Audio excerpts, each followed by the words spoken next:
I want to say good morning because that's my normal greeting, and it's actually not going to go up until tomorrow morning.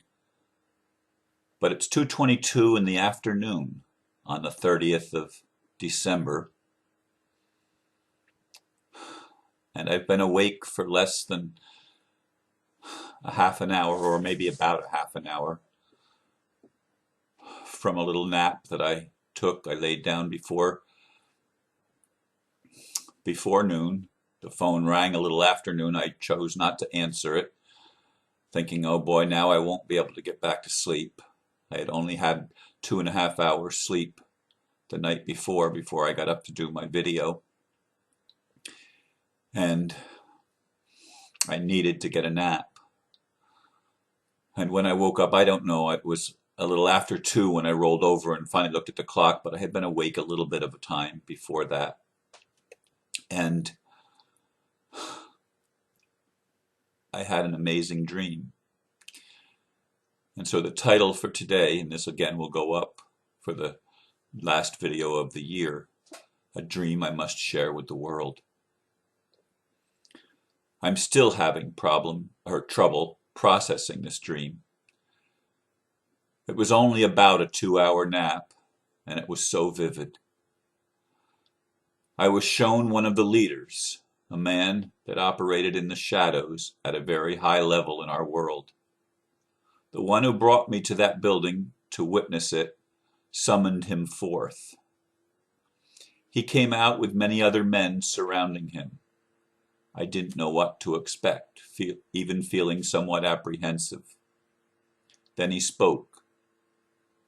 His son had himself crucified upside down. And the message he had told his father was that he must help 40 people every day until the earth is changed. As I woke up, the message that came to me was, with man it seems impossible, but with God, all things are possible.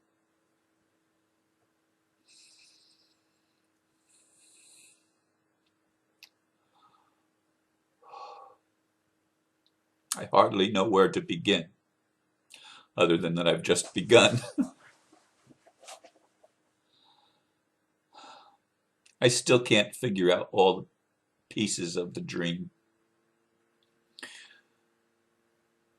I know there's more to it than what I've shared, but I've shared the essence of what I witnessed. I can't tell you the setting. All that I know, it was a big building, sort of like a federal building, but I'm not sure where it was. I'm not even sure who the man was. He was tall and dark, and a rather imposing figure, actually. I don't recognize his face. I believe the person that took me to see him and summoned him forth was either my higher self or some angelic being, although he just looked like a man. And when he was summoned forth from the building, as I said, he came out with an entourage of other men with him.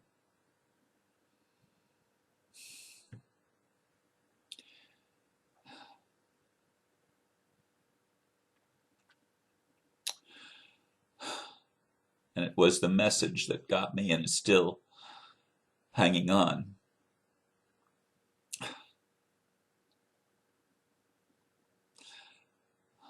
As I said, I'm told he was one of the important people behind the curtains. I don't know if he's a Rothschild or if I would even know his name. But he obviously commanded respect. He was obviously able to bring forth a sense of awe and apprehension in me as I stood off to the side, observing and listening.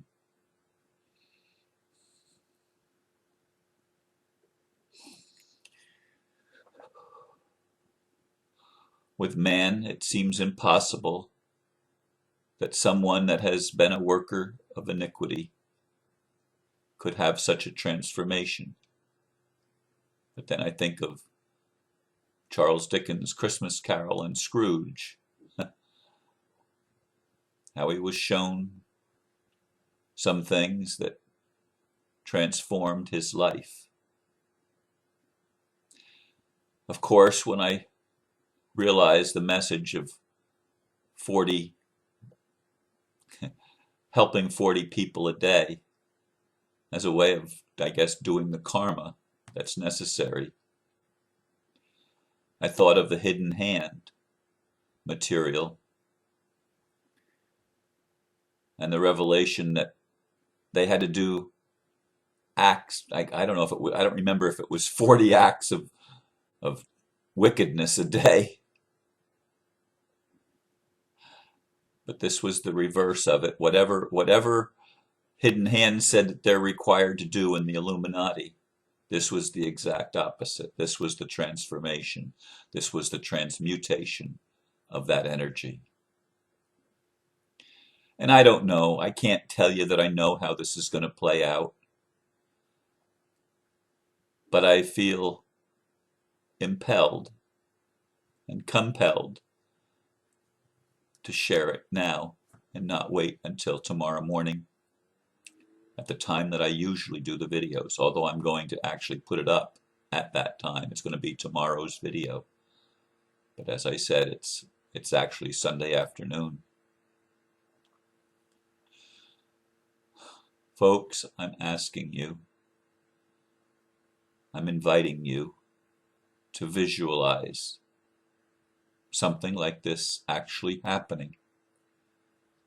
Surround the people in the high places that have had the assignment, if you will,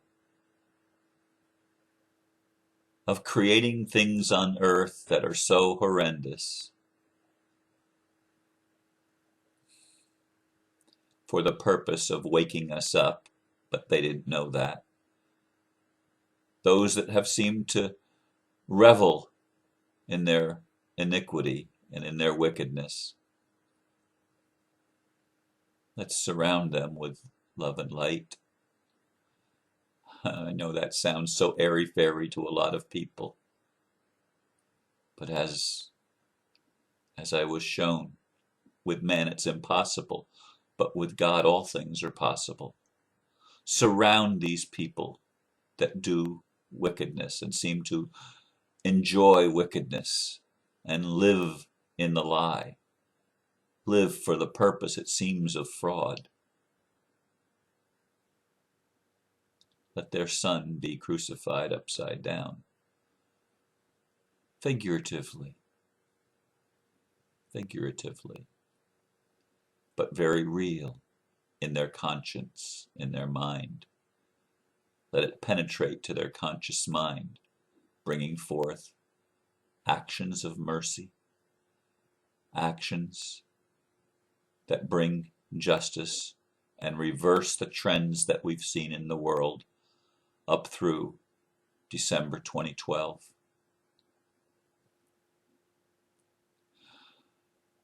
We're entering a new phase. That's what Spirit seems to be saying. A new phase in this whole drama. And it's going to involve inner transformation. It's going to involve inner transformation that manifests in our experience in the world. Not just transformation that touches one soul at a time, but transformation that has ripple effects that go out and touch everyone ultimately. Imagine if each one in the Illuminati had such a transformative experience and committed themselves to helping 40 people a day till the whole earth is changed. Can it happen? There's a skeptical part of me that says no way. But there's an innocent part of me that says, yes, of course it can happen.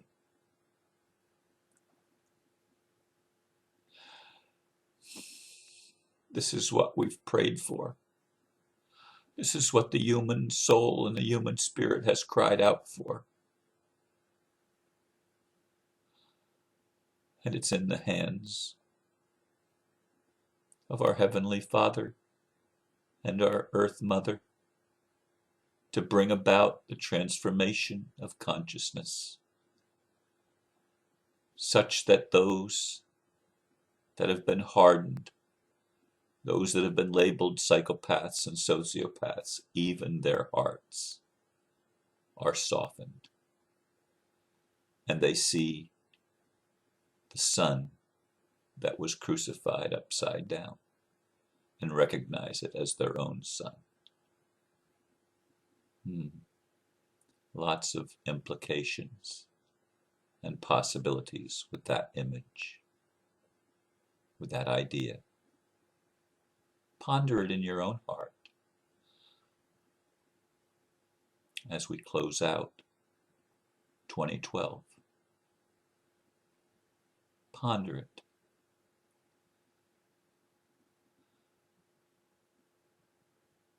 And watch and see the salvation of God manifest in our world. Thank you for listening. Namaste.